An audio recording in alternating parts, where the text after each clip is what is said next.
அனைவருக்கும் வணக்கம். விருச்சிக ராசினியர்களுக்கு நிகழ்ந்து கொண்டிருக்கும் டிசம்பர் மாதம் 4ஆம் தேதி முதல் 11ஆம் தேதி வரை உள்ள அடுத்த 7 நாட்கள் மிக மிக சக்தி வாய்ந்த இருவரால் உங்களுக்கு இவை நடந்தே தீரும், யாராலும் தடுக்க இயலாது. அந்த வகையில விருச்சிக ராசினியர்களுக்கு அடுத்த 7 நாட்களில் என்ன மாதிரியான நன்மைகள் எல்லாம் ஏற்பட இருக்கு, கிரக நிலைகளின் ரீதியாக அமையிருக்கும் சாதகங்கள் என்ன, பாதகங்கள் என்ன, மேலும் என்ன மாதிரியான முன்னேற்றங்கள் எல்லாம் உங்களுடைய வாழ்வில் ஏற்பட இருக்கு. குறிப்பா இந்த வாரத்தை பொறுத்த வரைக்கும் விருச்சிகராசினியர்களுக்கு கிரகங்களுடைய சஞ்சார நிலைகள் என்ன என்று பார்க்கும்போது, ரிஷபத்தில் குரு பகவான் வக்ரகதியிலும், கடகத்தில் செவ்வாய் நீச்சம் பெற்றும், கன்னியில் கேதுவும், விருச்சகத்தில் சூரியனும் புதனும், மகரத்தில் சுக்கிரனும், கும்பத்தில் சனி பகவானும், மீனத்தில் ராகுவும் சஞ்சரிக்கிறாங்க. இந்த கிரகங்களுடைய சஞ்சார நிலைகளின் காரணமாக விருச்சிகராசினியர்களுடைய வாழ்வில் குடும்ப சூழ்நிலை ரீதியாக உத்தியோகம், தொழில், வியாபாரம், கலைத்துறை, அரசியல் துறை, மாணவ மாணவிகள், விவசாயத்துறையினர், பெண்மணிகள் என அனைவருக்குமே என்ன மாதிரியான நன்மைகள் எல்லாம் ஏற்பட இருக்கு என்பது குறித்தான முழுமையான பதிவு தான் இந்த வீடியோல நம்ம விரிவா பார்க்க போகிறோம். அந்த வகையில விருச்சிகராசினியர்களை பொறுத்த வரைக்கும் நிகழ்ந்து கொண்டிருக்கும் டிசம்பர் மாதம் 4ஆம் தேதி முதல் 11ஆம் தேதி வரை உள்ள அடுத்த 7 நாட்கள் குடும்ப சூழ்நிலை ரீதியாக என்ன மாதிரியான நன்மைகள் எல்லாம் ஏற்பட இருக்கு என்று பார்க்கும்போது, உங்களுடைய ராசிக்கு சுக்கிரன் மற்றும் கேது பலம் பெற்று இருக்கிறார்கள். அதே போல் உங்களுடைய ராசிக்கு 7ஆம் அதிபதி சுக்கிரன் 2இல் இருப்பதால் நண்பர்களாலும், மனைவியாக இருந்தால் கணவனாலும், கணவனாக இருந்தால் மனைவியாலும் பொருள் வரத்து உண்டாகக்கூடிய ஒரு வாரமாக தான் இந்த வாரம் அமைஞ்சிருக்குதுங்க. அதே போல் இக்காலகட்டங்களில் உங்களுடைய முயற்சிகள் அனைத்துமே வெற்றியடையுங்க. கடன் சுமை குறைய இருக்குது. தொழில் வணிகத்தில் லாபம் நல்லபடியாக இருக்கக்கூடிய ஒரு தருணமாக தான் இக்காலகட்டம் அமைஞ்சிருக்குதுங்க. விருச்சிகராசினியர்களை பொறுத்த வரைக்கும் இந்த வாரத்தில் வீடு அல்லது இட விற்பனை நடந்தால் அதில் ஓரளவு லாபம் பெறும் சூழ்நிலை உண்டுங்க. ஆபரண சேர்க்கை உண்டாகக்கூடிய ஒரு வாரமாகவும் இந்த வாரம் அமைஞ்சிருக்குதுங்க. புதிய வேலைக்கு முயற்சி செய்தால் அவை நடந்து விடுங்க. கோவில் தரிசனம் எதிர்பாராமல் கிடைக்கக்கூடிய ஒரு தருணமாக தான் இந்த வாரம் அமைஞ்சிருக்குது. அதே போல சகோதர உறவு பலம் பெறுங்க. சுப விரயங்கள் உண்டுங்க. உங்களுடைய ராசிக்கு 11ஆம் இடத்தில் கேது அமர்ந்து நற்பலன்களை வாரி வழங்கக்கூடிய ஒரு வாரம் இந்த வாரம் அமைஞ்சிருக்குது என்பதை கிரகங்களுடைய சஞ்சார நிலைகள் தெளிவாகவும் உறுதியாகவும் எடுத்து காட்டுதுங்க. அது மட்டும் இல்லாம இக்காலகட்ட கிரக நிலைகளை ஆராய்ந்து பார்க்கும் போது, உங்களுடைய ராசிநாதனான செவ்வாய் உங்களுடைய ராசிக்கு பாக்கியஸ்தானத்தில் நீச்சம் பெற்று சஞ்சரிக்கிறாருங்க. அதே நேரத்துல குருவினுடைய பரிபூரண பார்வையும் உங்களுடைய ராசியில் பதியுதுங்க. இதனால் எதிர்பாராத பல முன்னேற்றங்கள் உங்களுடைய வாழ்வில் ஏற்பட இருக்குது. எனவேதான் செல்வ நிலை உயர்வது மட்டுமில்லாமல் உங்களுக்கு செல்வாக்கும் அதிகரிக்கக்கூடிய ஒரு வாரமா இந்த வாரம் அமைஞ்சிருக்குதுங்க. திருமண சம்பந்தமான முயற்சிகளை மேற்கொண்டு வரும் விருச்சிகராசினருக்கு சிறு முயற்சியிலேயே அவை கைகூட இருக்குது. பொது வாழ்வில் இருக்கும் விருச்சிகராசி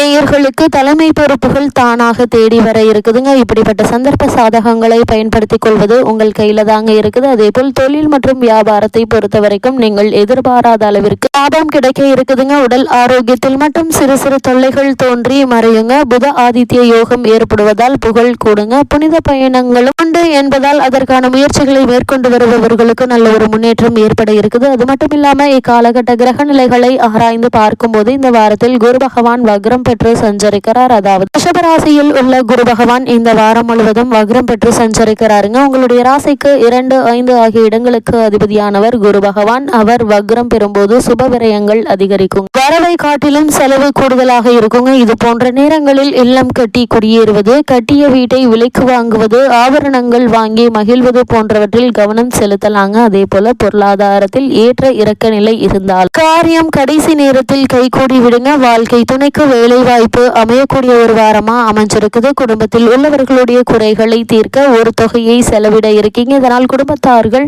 மகிழ்ச்சியுடனும் குதூகலத்துடன் இருக்கக்கூடிய ஒரு வாரமா அமைஞ்சிருக்குதுங்க. வெளியூரில் படிக்கும் பிள்ளைக்கோ அல்லது வேலை பார்க்கும் பிள்ளைகளோ இருந்தால் அவர்கள் உங்களை மேற்பார்வையில் வைத்துக் கொள்வது நல்லது. அவர்கள் என்ன செய்கிறார்கள், ஏது செய்கிறார்கள், யாருடன் பேசுகிறார்கள், சமூக வலைதளங்களில் என்ன செய்கிறார்கள் என்பதையும் கண்காணித்துக் கொண்டே இருப்பது அவசியங்க. அதே போல விருச்சிகராசினியர்களை பொறுத்த வரைக்கும் சனி மீது செவ்வாயினுடைய பார்வை பதிகிறது. அதாவது கடகத்தில் உள்ள செவ்வாய் இந்த வாரம் முழுவதும் கும்பத்தில் உள்ள சனி பகவானை பார்க்கிறாருங்க. அவர் நீச்சம் பெற்றிருப்பதால் பெரிய பாதிப்புகள் எதுவும் ஏற்படுவதற்கான வாய்ப்புகள் கிடையாதுங்க. இருந்தாலும் கூட 4ஆம் இடத்தில் செவ்வாயினுடைய பார்வை பதிவதால் தாயினுடைய உடல் நலத்துல கவனமாக இருங்க. சிறு உடல் உபாதை என்றாலும் கூட உடனே மருத்துவரிடம் அணுகி அதற்கான சிகிச்சை எடுத்துக்கொள்வது நல்லதுங்க. பாகை பிரிவினை சுமூகமாக முடியுங்க. பிரச்சனையாக இருந்த அண்ணன் தம்பி உறவுகள் உறவு பலம் படக்கூடிய ஒரு தருணமாக தான் இந்த வாரம் அமைஞ்சிருக்குது. தொழில் முயற்சியில் ஆர்வம் அதிகம் காட்டுவீங்க. அதே போல் துணிவையும் தன்னம்பிக்கையும் தக்க வைத்துக் கொள்வது நல்லதுங்க. குல தெய்வ பிரார்த்தனைகளை நிறைவேற்றுங்க. எதிர்பாராத நன்மைகள் நடக்கும் என்பதை கிரக நிலைகள் மீண்டும் மீண்டும் அறிவுறுத்துது. அது மட்டும் இல்லாம இந்த வாரத்தை பொறுத்த வரைக்கும் கடகராசியில் சஞ்சரிக்கும் செவ்வாய் நீச்சம் பெற்றே சஞ்சரிக்கிறார். அதாவது கடகத்தில் உள்ள செவ்வாய் இந்த வாரம் முழுவதும் நீச்சம் பெறுகிறாருங்க. உங்களுடைய ராசி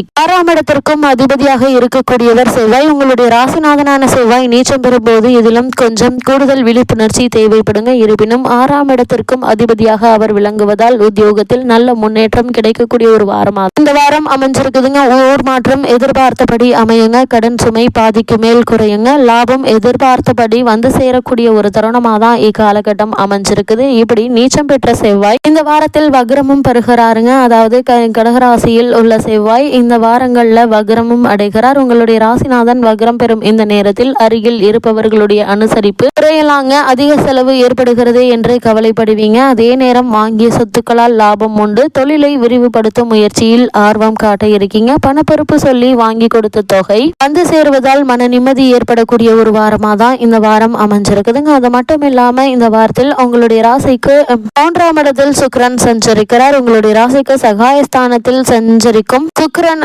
பொறுத்த வரைக்கும் குடும்ப பிரச்சனையாகலுங்க. பெருமைக்குரிய சம்பவங்கள் நிறைய நடைபெறுங்க. ஆடை ஆபரண சேர்க்கை உண்டு. அதே போல் வெளிநாட்டிலிருந்து ஆதாயம் தரும் தகவல்கள் கிடைக்கக்கூடிய ஒரு தருணமாக தான் இத்தருணம் அமைஞ்சிருக்குதுங்க. பெண்களால் பெருமை சேருங்க. பழைய வாகனங்களை கொடுத்துவிட்டு புதிய வாகனம் வாங்கலாம் என்ற எண்ணங்கள் கை கூடக்கூடிய ஒரு தருணமா இந்த வாரம் அமைஞ்சிருக்குது. விருச்சகராசினியர்களை பொறுத்தவரைக்கும் பொது வாழ்வில் உள்ளவர்களுக்கு மேலும் என்ன மாதிரியான நன்மைகள் எல்லாம் ஏற்பட இருக்கு என்று பார்க்கும்போது புகழ் அதிகம் வந்து சேருங்க. வியாபாரம் மற்றும் தொழில் செய்பவர்களுக்கு வெற்றி நடை போடுங்க. உத்தியோகத்தில் உள்ளவர்களுக்கு பதவி உயர்வும் ஊதிய உயர்வும் கிடைக்க இருக்குது. அதே போல கலைஞர்களுக்கு புதிய ஒப்பந்தங்கள் வந்து கொண்டே இருக்குங்க. மாணவ மாணவிகளுக்கு பாராட்டு கிடைக்குங்க. பெண்மணிகளுக்கு சுப செலவுகள் வந்த வண்ணமாக இருக்குங்க. துணிவும் தன்னம்பிக்கையும் அதிகரிக்கக்கூடிய ஒரு வாரமாக தான் இந்த வாரம் அமைஞ்சிருக்குதுங்க. மேலும் என்ன மாதிரியான விஷயங்கள்ல நீங்கள் சற்று கவனமாக இருக்க வேண்டும் என்று பார்க்கும்போது சுக்கிரன் கேது பலம் பெற்று இருக்கிறார். 7ஆம் அதிபதி சுக்கிரன் 2இல் இருப்பதால் நண்பர்களாலும் மனைவியாக இருந்தால் கணவனாலும் பல முன்னேற்றங்கள் ஏற்பட இருக்குதுங்க. அதே போல் உங்களுடைய உடல் ஆரோக்கியத்தில் கவனம் செலுத்துங்க. தாயினுடைய உடல்நிலையிலும் கவனம் செலுத்த வேண்டுங்க. உங்களுடைய ராசிக்கு அர்த்தாஷ்டம சனி நடப்பதால எதையும் ஒரு முறைக்கு இருமுறை யோசனை செய்ய வேண்டுங்க. புதன் வக்ரம் பெற்றிருக்கிறார். யோசிக்காது செய்துவிட்டு ஐயோ இப்படி செய்து விட்டோமே என்று அடைய வேண்டாங்க. அவருடைய நீச்சகதி அவ்வப்பொழுது ஏதாவது ஒரு பிரச்சனையும் பதற்றத்தையும் கிளேசத்தையும் தந்து கொண்டே இருக்குங்க. அதனால் இது மாதிரியான நேரங்கள்ல உணர்ச்சி வசப்படாமல் பொறுமையாக சூழ்நிலையை கையாள்வது மிக மிக நல்லது என்பதை கிரகநிலைகள் மீண்டும் மீண்டும் அறிவுறுத்தது. விருச்சிகராசினியர்களுக்கு கிரகநிலைகளின் ரீதியாக கூறப்படும் பரிகாரம் என்ன என்று பார்க்கும்போது குலதெய்வத்தை பிரார்த்தனை செய்யுங்க. முருகனை வணங்குங்க. எண்ணற்ற நன்மைகள் உங்களுடைய வாழ்வில் ஏற்படும்.